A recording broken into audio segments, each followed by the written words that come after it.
पर पहली बार रखा था, इसलिए वह भूख से व्याकुल हो रही थी। सातों भाई अपनी बहन से अत्यंत प्रेम करते थे, इसलिए उसे इस अवस्था में नहीं देख पा रहे थे। जब शाम को सभी भाई भोजन करने के लिए बैठे तो उन्होंने अपनी बहन से कहा, आओ बहन, तुम भी भोजन कर लो।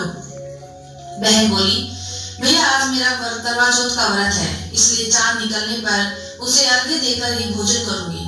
कुछ समय बाद जब बहन का भूख से बुरा हाल हो गया तो भाइयों से यह हाल देखा नहीं गया।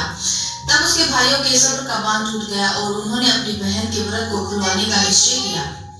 इसके लिए उन्होंने घर के पास एक ऊंचे पेड़ का दीपक जलाया, छलनी में रख दिया। उसके बाद वह अपनी बहन से बोले, उठो बहन, देखो चांद निकल गया, अब तुम अपना व्रत तोड़ लो। छलनी की ओट में वह दीपक एक चंद्रमा के समान दिख रहा था। छोटी बहन भी अपने भाइयों का कहा मानकर अर्घ्य देने के लिए निकल पड़ी और अपनी भाभियों से बोली, भाभी देखो चंद्र उदय हो गया है, आप लोग भी अर्घ्य दे दो। इस पर भाभी बोली, अभी हमारा चांद नहीं निकला, उसमें अभी समय है, तुम चंद्रमा को देकर व्रत खोल लो। इसके बाद छोटी बहन ने जाकर विधि विधान से नकली चांद को अर्घ्य दिया और व्रत तोड़ लिया। इसके पश्चात जब वह भोजन ग्रहण करने बैठी तो उसके पहले निवाले में बाल आ गया, दूसरे निवाले में कंकड़ आ गया और तीसरा निवाला ग्रहण करने से पहले ससुराल से संदेश आया कि उसका पति बहुत बीमार है और उसे तुरंत ससुराल बुलाया जा रहा है। यह सुनते ही साहूकार की बेटी बहुत घबरा गई और उसी समय ससुराल जाने की तैयारी करने लगी। अपनी बेटी को विदा करते समय माँ ने एक सोने का सिक्का देते हुए कहा, बेटी रास्ते में तुम्हें जो भी मिले उसके पांव छूना और अगर कोई तुम्हें सदा सुहागन रहने का आशीर्वाद दे तो अपने पल्लू से गांठ से निकालकर उसे यह सिक्का दे देना।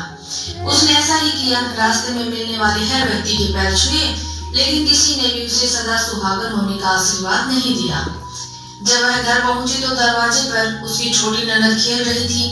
जब साहूकार की बेटी ने उसके पांव छुए तो उसने अपनी भाभी को सदा सुहागन रहने का आशीर्वाद दिया। यह सुनकर उसने अपने पल्लू में गांठ बांध ली और अपनी ननद को सोने का सिक्का दे दिया। जब वह अंदर गई तो देखा कि उसका पति मृत अवस्था में पड़ा हुआ था और पूरे घर में मातम छाया हुआ था। साहूकार की बेटी भी अपने पति को इस अवस्था में देखकर जोर जोर से विलाप करने लगी। उसके लिए यह क्षण बहुत ही दुखद था। उसे इस बात पर विश्वास नहीं हो रहा था कि उसका पति अब इस दुनिया में नहीं रहा। आखिरकार उसके पति को अंतिम संस्कार के लिए ले जाया गया तो वहां पर साहूकार की बेटी भी पहुंच गई और बोली कि मेरे पति को अग्नि नहीं दे सकते। सभी लोगों ने उसे समझाने की बहुत कोशिश की, लेकिन वह नहीं मानी और इस बात पर अड़ी रही कि उसके पति को अग्नि न दी जाए। अंत में गांव वालों ने उसे बहुत कोसा और बोले कि यह कैसी पत्नी है जो अपने पति की मुक्ति भी नहीं मिलने दे रही, इसे यही छोड़ दो और इसके लिए एक झोपड़ी बनवा दो। इतना कहकर गांव वाले वहां से चले गए और साहूकार की बेटी के लिए रहने के लिए एक झोपड़ी बनवा दी गई। फिर वह अपने पति के मृत शरीर के साथ उस झोपड़ी में रहने लगी। साहूकार की बेटी अपने पति के शरीर की साफ सफाई करती और उसके निकट बैठी रहती। वहीं पर आकर उसकी छोटी ननद उसे 2 वक्त का खाना दे जाती, जिसे खाकर उसका गुजर बसर चल रहा था। वह अपने पति के प्राण वापस लाने के लिए हर चौथ का व्रत भी करती और चांद को अर्घ्य देती और ज्योति जलाती थी। इस प्रकार कई चौथ आई और हर चौथ पर व्रत उसने पूरे विधि विधान से किया। अंत में जब कार्तिक मास की चौथ यानी करवा चौथ आई तो उसने अपनी ननद से 16 श्रृंगार की सामग्री मंगवाई। उधर जब ननद घर पहुंची तो अपनी माँ को यह बात बताई तो उसकी माँ बोली, लगता है तुम्हारी भाभी का मानसिक संतुलन बिगड़ गया, वह जो भी मांग रही है उसे दे आना। इस प्रकार ननद ने अपनी भाभी को 16 श्रृंगार का सामान दे दिया। साहूकार की बेटी ने 16 श्रृंगार किया और उसके बाद पूरी श्रद्धा से करवा चौथ का व्रत किया। रात में चंद्रदेव को अर्घ्य दिया। इसके बाद जब चौथ माता वहां प्रकट हुई और बोली, करवा ले लो भाइयों की प्यारी करवा ले लो, दिन में चांद उगाने वाली करवा ले लो। यह सुन उसने माता के पैर पकड़ लिए और बोली, माता मुझ पर कृपा करके मेरा सुहाग वापस कर दो। यह सुन देवी ने कहा, भाइयों की प्यारी तुझे सुहाग से क्या लेना, तुझे तो सुहाग से ज्यादा भोजन प्यारा है। इस पर साहूकार की बेटी बोली, माता मुझसे अनजाने में भूल हो गई, मुझे कृपा करके क्षमा कर दो।